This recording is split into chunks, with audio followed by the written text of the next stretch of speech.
Ladies and gentlemen, dudes and dudettes, welcome to Fixasport, the podcast presented by Fixasport Football Network with your host, Thabi, Tabi. Right? And I'm here with you guys today. And I have to start off the show again, episode 2. Oh, wait. Something I gotta do first. Something I have to do. What is it? The greatest number 2s of all time. In soccer, in football. Literally, I don't fucking know. Like, no one's coming to mind. I can just think of defenders, but no one with the number 2, right, is coming to mind. Greatest number 1s, maybe. The greatest number 2s. No one's coming to mind. But I'm just gonna guess, okay? Okay, maybe I might just pause this and you know what? I'll do it at the end of the show. I'll have my greatest number 2s at the end of the show. But again, welcome to the podcast, ladies and gentlemen, dudes and dudettes. And this is gonna be a good one, like we promised the last time, right? If you don't know what this podcast is about right now, it's about all things sports. All things sports, yeah. Like soccer, no. Football, nigga. Like baseball, maybe. Yeah, definitely, we're doing baseball. Basketball, yeah. What about hockey? Fuck no! Right? Maybe later, But yeah, the main thing we're doing is about football. We focus on sports, football, like the English football or world football, to come think of it. Before I get into today's news, right? Yo, what's up with everyone fucking flipping out about social media? Right? Fuck social media, this social media, that. It is social media, bruh. The normal media is any better, right? Because the normal media is just social media without the social, because it's media about society. It's on television, so it's still social media. Anyway, I would like to start off the podcast by saying yesterday I was watching ESPN, right? And so ESPN American USA fucking show, sports show, so Tom Brady is on, right? And it's his documentary. I'm not saying documentary is on all the fucking time, but his shit is on, right? I'm sorry. Tom Brady's documentary is on. And if you didn't hear the first episode, I said something about Mr. Tom. I'm not going to repeat it now for time's sake, or just because I want you to go to the first episode and find out what I said. But I said in the beginning of the podcast, so don't worry about it. If you think that you're gonna be there for where did he say this shit, man? Right? So yeah, I said some shit about Tom, and I was watching some shit about Tom yesterday, an ESPN documentary about him, and basically, this is what the guy said. He said, and I quote, I'll paraphrase it, but I would like to say, and I quote, Tom Brady said, after I won my third title, I looked up to God and I said, surely this can be it, God. I can't just win 3 titles. This is legit what he said, right? To just think about that for a second. Dude, I can't even look. I tried to imagine putting myself in that scenario, man. And I tried to imagine myself thinking about that shit. Dude, I couldn't even imagine me saying that shit, winning. Dude, not even after my first, winning my first NFL, championship or whatever world title, bro. I would be, asking God, this is not it, right? There's more to this, right? Right? But after 3, the guy was like, yo, gee, is this it? You gotta be a great for that, man. You got to be a fucking great for that. I don't care what you say. I don't even watch the sport of football, but I saw that the next day. I was like, fuck, man. Dude, I can't even imagine me saying that in that scenario. Dude, I would have been like, fuck yeah! Thank God! You know what I mean? The usual shit, bro. But I'm not a GOAT, right? I'm not the greatest of all time. That's what the greatest of all time do. That's what they say. They speak to God like that. They speak to God like that. So kudos to the man. Like, what a GOAT. What a fucking GOAT, man. Shit. Right? Okay, to the important fucking news. Well, that was important as well. Like, to the extra stuff we do talk about, which is the English Premier League. If you follow sports, if you follow football, the English Premier League. Actually, we do follow but we mainly talk about the English Premier League. But we do follow the Serie A, La Liga, the Uber Eats League, right? French League. You know. So our first story is the FA Cup, man, and we have we're talking about Crystal Palace. You know, Crystal Palace, a team that is shaping up to be a special team, yo. A team that's special. Dude, first off, I'd like to give a warm congratulations to Mr. Patrick Vieira, man. Because when he came in, there was a lot of doubters, and I was one of them saying that, yo, we're coming in to coach Crystal Palace. Is it one of those, you're just gonna not play that much, and play, and not play, or we're gonna fucking play every match, right? Because you can lose, but you have to lose playing, if you lose not playing, it's like, what the fuck, man, right? So I thought it was gonna be one of them, but the dude went like a whole 180 degrees from what we've known Crystal Palace to be, man, right? And you see it, I saw it against the Everton game, I saw it before then, but talking about the Everton game, they were playing Crystal Palace for the FA Cup. Mind you, the winner goes to the quarterfinal for this match, right? So that's happening. And I'm looking at the squad, I'm like, whoa, dude is a black coach. There's only 3 white players in the squad, in the starting 11. Mind you, this is the English Premier League, right? Mind you, this is Crystal Palace, right? I was like, damn. See, that's what you do, man. That's why the guy is getting results, Because even when he first came in, the players didn't really, gel with him that much. You could see that there was kind of we're not sure about this guy type of performances that they were putting out against certain teams, right? And what did he do? He just shut players out of the squad, right? And now I look at the squad, I'm like, yo, dude, and it's not just black players, bro. These are African internationals, yeah? From the coach, to the fucking, no, not goalkeeper, but the back line, yo. These are African, the coach is French. Dude, you're not going to convince me that Mr. Patrick is not African, man. The guy looks like my Zimbabwean math teacher, bro. Which says a lot. Yo, I'm not really sorry. No shade on Zimbabweans at all, God decided to do that all by himself. But I'm sorry. No, but for real, yeah. So there's an African team. There's a bit of stand-up there. It's a whole African team, right?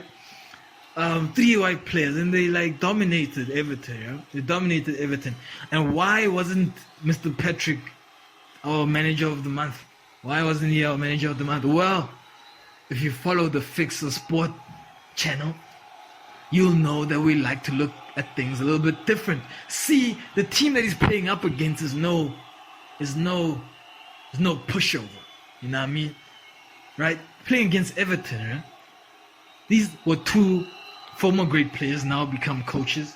trying to do the same thing in their coaching careers, going head to head. See, this match had all the aspects of a classic encounter, all but one. Only one. Know what I mean? And what is that one? The fact that Everton were fighting for relegation, man. A fight that they did not expect. A fight that Frank Lampard did not expect. A fight that has Frank on his tippy toes. Right? So going into the match, dude, I'm fighting to survive. The last thing I need is a cup run. Right? I'm not saying they lost it intentionally. I'm saying they didn't fight back. That's what I'm saying. Right? I'm not saying that Crystal Palace were bad. They were fantastic. Right? I'm just saying that it had all the aspects to be a classic encounter, but for that one thing. But for that one thing, The squad is too light. Everton's squad is too light to be fighting relegation and having like a cup run, of a cup that you're not really going to win, or the chances of you winning it not that high, because there's always a chance, but just not that high. So yeah, but kudos to the manager and like good luck to Mr. Frank. Hope the decision pans out, and that means we won that pick, because we said Crystal Palace are going to dominate because of those reasons. And yeah, right. Damn. So yeah, basically Everton had like nothing to lose. Another team, going to another team, talking about another team that has nothing to lose. Talking about French people, man. Let's go to the capital.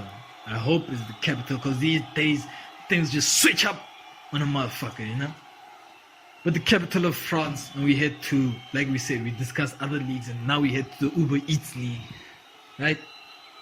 Where we discussed the PSG loss, Paris Saint-Germain. Another loss on their books, right? Like, we knew. Well, we didn't pick PSG to win. Reason why is because they like flying on the log, man. They like, they're fucking comfortable, right? They have like, they can cruise, they can smoke a cigar here and there, right? Kick their feet up, right? Let a goal go in, once or twice. But what we did not expect is a shambolic performance, because that performance was, that performance, I didn't even watch the game, but looking at it, looking at the Google stats, right, just seeing it go like 1-0 Monaco. Okay, so our pick was that both teams are gonna score, right? So 1-0 to Monaco, and like, oh good, we're like, fuck yeah, right? I mean, we're not rooting for Monaco to win, but we know that if Monaco score, then the probability of PSG scoring are like high now, right? If they're not being shambolic on that day. So 1, Monaco. 20 minutes later, 2, Monaco. We celebrate, yeah, right? Because that means there's a higher probability now that PSG might score. Because Monaco already have 2 goals, right? 3-0. Yeah, definitely we taking this one, yeah? We taking this one. Right? Dude. When it hit 4-0. 4-0 the score. At full time. Monaco beats the shit out of PSG. You know what I mean? Just like, dude. I'm like, what the fuck? Like, this is so... But I cannot say anything on that, because like my previous episode, we said I stopped supporting that team because of the Real Madrid match, and this is why. So I'm not gonna have a heartache over that. The only thing I can say is that the GOAT of football, right? The GOAT of fucking football, the thing that you play with your feet, right? Wasn't in the starting lineup. He got booed the previous game. He said, I'm not playing, right? This game. And they lost for like 4-0. Like shambolic. Like it's so bad at PSG, man. Like fuck, But anyway, we move on. Because we go to teams that have something to lose, right? We put our money on teams that got shit to lose, right? Yeah. Which is what, man? The waiting is Arsenal. The fucking Gunners, man. Right? The Gunners were facing Aston Villa. Were they playing at home? I'm not quite sure. But it was quite a tight match. It was quite a tight match, but it was like Saka was the difference. Saka is a forward. If you watching from the States, if you're watching from the world, you know who Saka is. And he was the difference in that game with his shot and his goal. Else that game was like quite, it was stale. It was tight. Nothing much was going on, It looked like both teams were equal. Both managers, sort of had their strategies in order. Like not sort of, but had their strategies, together. Wit for wit, tit for tat, tic tac toe, X and O's, right? So yeah, it was just a solid 1-0 win by Arsenal. Which doesn't solidify, but they don't move anyway, right? They like gunning for that top 4 position, and they're trying to get it, but it's becoming hard, man. Like it becomes so hard because they had games in hand, but I think they didn't even lose their games in hand. You know what I mean? But just because the league is so competitive, like the teams around them, right? Because at the same time, when you have Arsenal and Aston Villa going on, granted that Aston Villa also don't really have none to lose, right? They're just trying to put up a decent performance, trying to win the game. But really, if negotiations can be done, then they will be willing to negotiate, right? That was their position, right?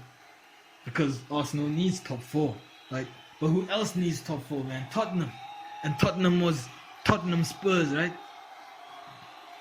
Tottenham Spurs going up against an on-form, on-fire manager of the past 1.5 years, unofficially, at least officially for us, David Moyes, knighted by Sir Alex Ferguson, the greatest manager of all time, period.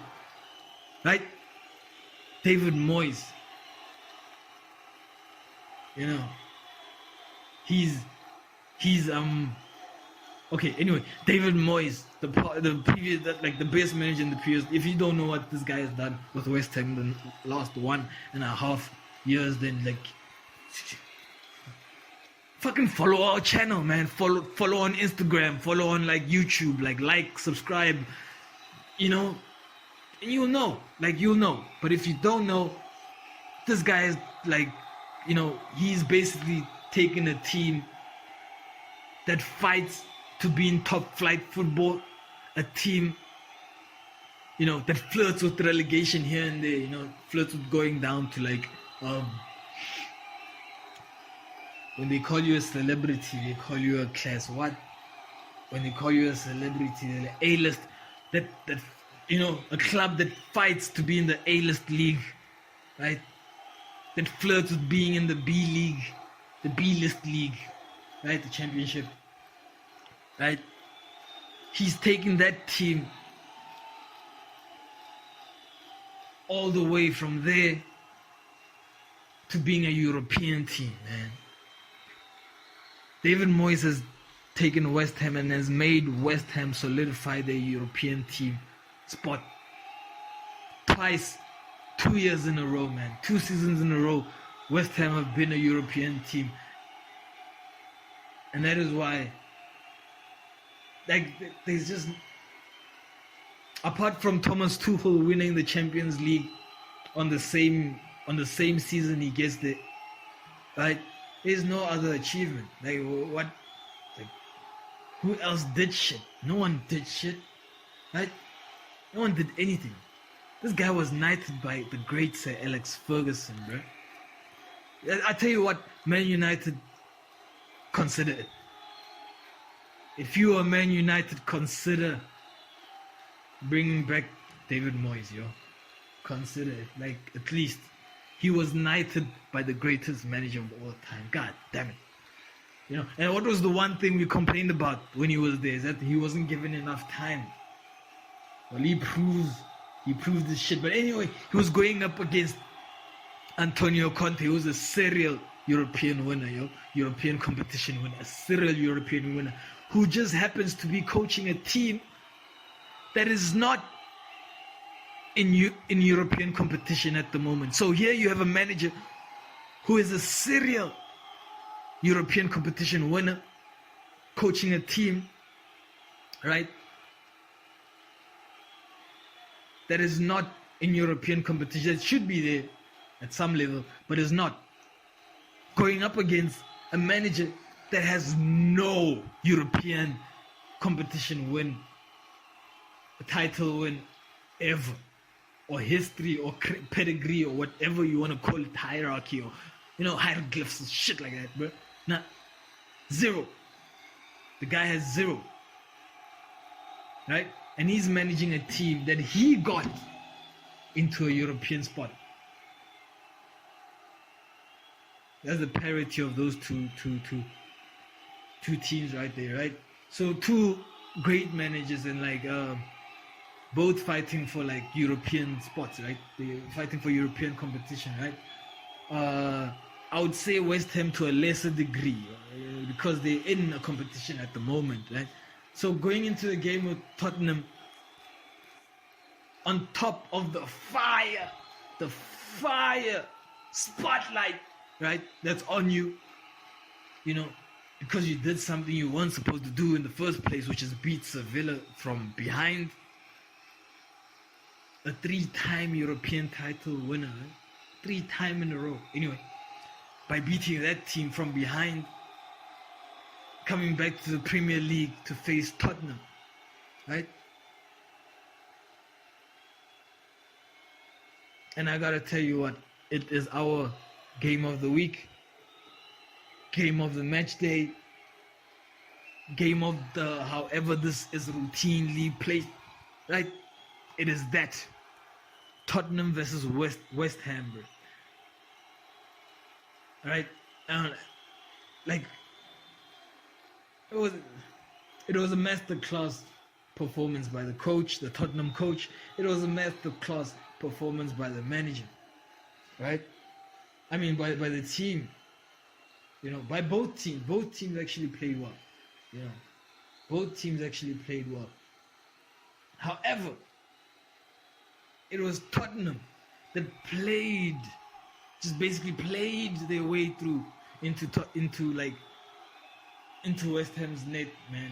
Not just once, but not just twice, but like 3 fucking times, man. 3 fucking times, man. Right?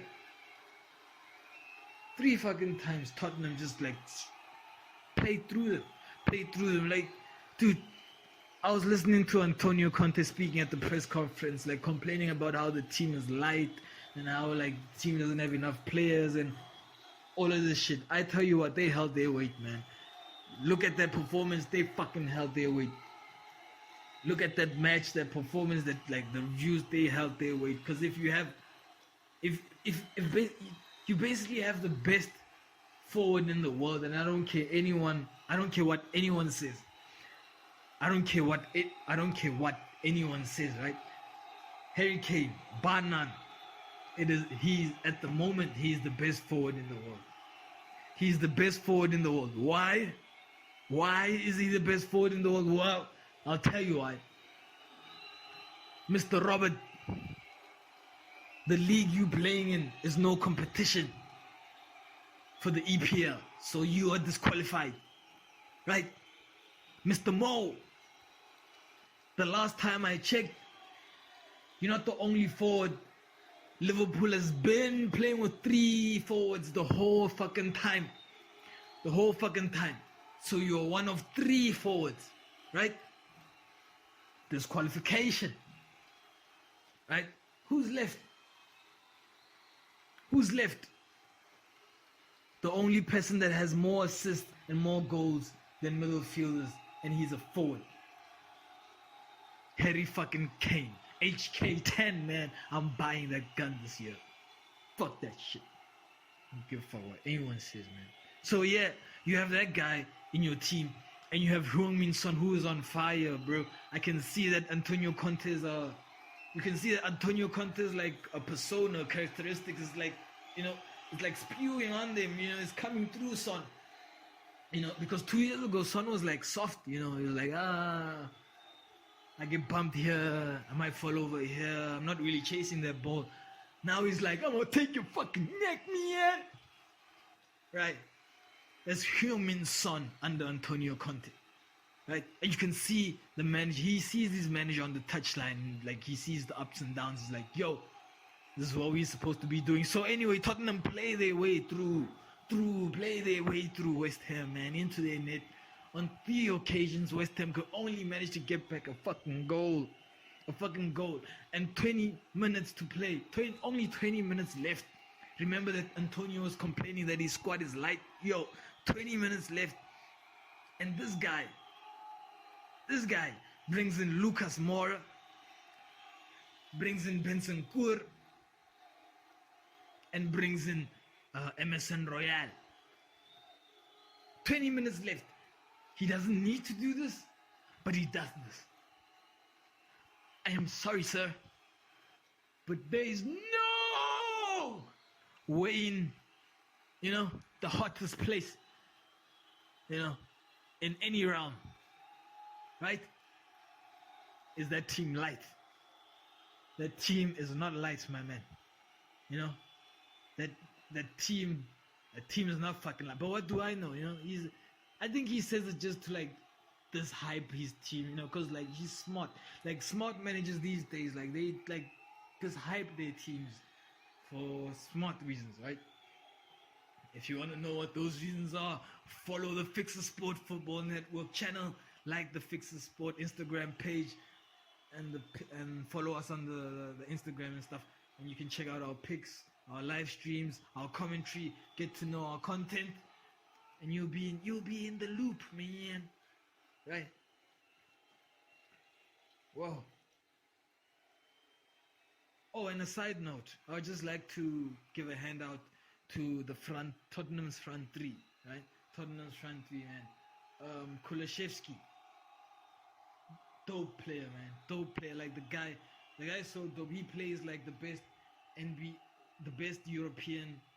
white European NBA players in the USA, because the NBA couldn't be in like in Europe, and Africa, and like it's only in the USA. So Kulusevski, man, like big ups to that dude. Like you play dope, man. He's a fucking good player, and like you don't look it, but you fucking it, man. Right? Yeah. Sure. Yeah. Oh. Yeah, so I guess that's it for like the week's review, or like the routine review, because yeah, and back on the Tom Brady shit, man. Like, who says that shit? Anyway, it's been great, guys. Check you on the next episode 3, I believe it will be. And believe you me, I will have those numbers, I will have those people in my head on a piece of paper somewhere. Okay, fuck paper, like in my phone, right? Have a nice day and a nice week. Until next time.